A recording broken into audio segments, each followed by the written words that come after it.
So with the most recent Edge of Fate live stream where they went over mostly things we already knew about other than a new crossbow weapon type now behind us, I think it's safe to say that the delivery of news, or the marketing for Edge of Fate, has been lackluster to say the least.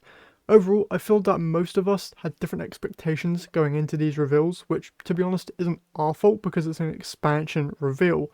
We are used to seeing a whole load of new stuff, be it subclasses, new enemy types, weapons, activities. But this time around, Bungie has seemingly gone a very different direction, with them now focusing on more of these sandbox updates rather than showing really any of the new content that we should expect to see within the Edge of Fate. Now this has me and many other people worried, because whilst there still most likely will be new activities to go and play, Bungie not showing any of that stuff 3 weeks before the expansion is set to release is really odd, because most, if not all, the sandbox updates are just going to be free additions on top of the content that you're actually paying for. For example, they aren't going to lock any of the new Armor 3.0 or weapon tiering systems behind the paywall of the expansion. That stuff's just going to go live alongside the paid content like expansion campaign, the raid, and the new destination, stuff like that. So I find it very weird that Bungie still has yet to really show any of this stuff off if they are trying to show us why we should be buying this new expansion. Now I've heard a couple other content creators say that they had a talk with Bungie saying that it's kind of weird that they invite them over to capture content early and then go and just show off that stuff before these invited creators can even talk about it, which I do get is kind of weird, but if that leads to Bungie nearly having nothing to show during their official live streams, I feel like a better arrangement needs to be made, because as a viewer I loved seeing Bungie reveal things and then seeing that a creator I watch would also then have a video that was more in depth on the specific thing that just got revealed. Now this isn't me putting the blame at all on those creators, because to be honest, none of the stuff these creators showed was really that big. It was all just stuff that we kind of expected would get revealed sooner or later anyway. Things like new exotic armor pieces and new weapons. And what's even more confusing is that in the most recent dev stream, it seems like Bungie themselves even forgot that they had these creators over anyway, as they just went and talked about stuff that we already knew about for weeks now within the first half of the most recent live stream.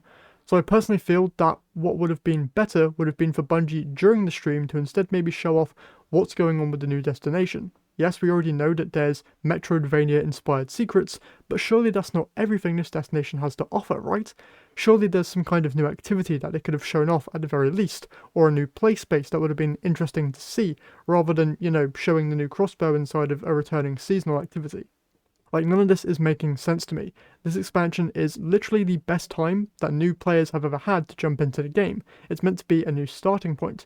So why aren't we talking about any of this stuff? Why are we bringing up sandbox changes that could have been saved for a separate article? I understand that these changes are pretty big for the game generally, but for an expansion reveal stream, nobody wants to hear people talk about numbers or statistics. We want to see new exciting gameplay stuff. As an example, when they were showing the new exotics, they could have shown them being used on the new Kepler destination, instead of the shooting range that we've already seen before.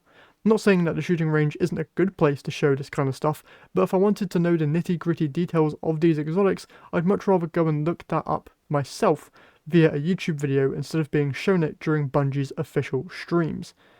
Some of the other stuff that Bungie could have gone into detail on during the most recent stream, for example, could have been, the new non-linear campaign and how it's actually going to work. Because we've known now for a long time that this new campaign will be for the first time told in a non-linear way. So show us how. You don't need to spoil major story plot points or even the missions themselves, but show me the different mission icons on the new destination map and explain that you can choose to do them in any order that you want. Because for a long time, the campaign structure has stayed completely the same year over year. So seeing how this major gameplay feature would be changing, in my opinion, would have been the perfect thing to show off. Also, I feel I might be repeating myself here, but I feel like we know literally nothing about Kepler other than the fact it has secrets to go and find. Like, that stuff is great, but talk to me about new activities that we can do on this destination. Show me the hub space, maybe introduce some of these new Ionian characters that you showed off at the beginning of the stream that we'll be meeting. Because being 3 weeks out from this expansion and knowing none of this stuff just feels wrong. Maybe the main reason I feel this way is because we just had some huge reveals for Borderlands 4, and it just feels that with every new reveal for that game, my hype levels are only growing. Because before we really knew anything about Borderlands 4, I was like, okay, Borderlands 3 wasn't really the best game ever, so I was cautiously optimistic. I had liked the previous games, so maybe I would like this newer one. But now after seeing the new Vault Hunters, some of their skill trees, the new planet Kairos, new NPC characters, the different returning past playable characters, the new villains, the new loot, the new bosses, all this stuff just seemingly being thrown at me from all these different angles, it just feels great, and now has me even more excited than ever to jump back into a Borderlands game.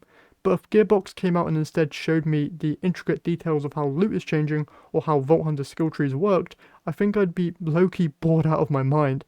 Now this might just be down to the delivery of the information, because Gearbox hasn't really done a sit down and chat style of announcement. It's been primarily gameplay focused, where Bungie for Edge of Fate I feel like have mainly just told you all the cool stuff that's coming, and still have yet to really show in great detail anything of major importance that would get you excited for this next expansion. Now, we still do have another dev stream happening next week, and I really don't think it'll be much different than this most recent one, sadly. That being said, at the end of yesterday's stream, DMG did say that they're talking about portal, power, and progression. How you're going to be earning this, what you're playing, and how you get those tier 5s. So maybe this next stream will be the big one in terms of actual gameplay and new things to show off, but we'll have to wait and see. Now me personally, I'm just really hoping that they are able to show off some actual gameplay stuff within this final stream, because I cannot stress this enough. I really do not like the way that they've been revealing some of their most recent content. If we look back at the episodes that were released, those being Echoes, Heresy, and Revenant, none of those really had any big marketing pushes until like the very final week. And that, in my opinion, just really doesn't work, because in the final week, you aren't able to hear fan feedback at all, so you aren't able to potentially change some things that players don't actually end up liking. So stuff like, for example, within these streams we've been hearing that newer gear is going to have flat out power benefits, like weapons are going to be doing just flat out more damage, or armor is going to be providing just flat out more damage resistance. A lot of people really don't like that, so if we knew about this sooner, we might have been able to potentially change Bungie's mind on this specific feature, and maybe that would have been a great sentiment booster for Bungie as a whole, or just Destiny generally. So I really do think that Bungie needs to start doing these reveals and telling us the actual contents of releases way sooner than they currently are, because getting that feedback to them so then they can make changes is very important. Cannot stress this enough. We had situations back in episode Revenant where like the tonic system had some major flaws, and if we knew these flaws potentially way sooner, then we could have potentially given that feedback and then had some major changes implemented into that release, so then player sentiment around that release wouldn't have ended up being so negative. Same thing with like the story cadence and all that stuff. So I just really hope that Bungie takes some of this feedback to heart and is able to change this for future announcements. But like always, these are just my thoughts, and I'd love to hear yours down in the comments below. So be sure to leave how you feel about Bungie's most recent reveals down in the comments section. And whilst you're there, if you enjoyed this video, if you could leave a like and subscribe to the channel, I'd very much appreciate it. Because once Edge of Fate launches, you can bet I'll be making a whole load of videos going over everything. So you definitely don't want to miss any of that. And with that all said, that's all I have for you guys today. So once again, I hope you enjoyed, and I'll see you all in the next one.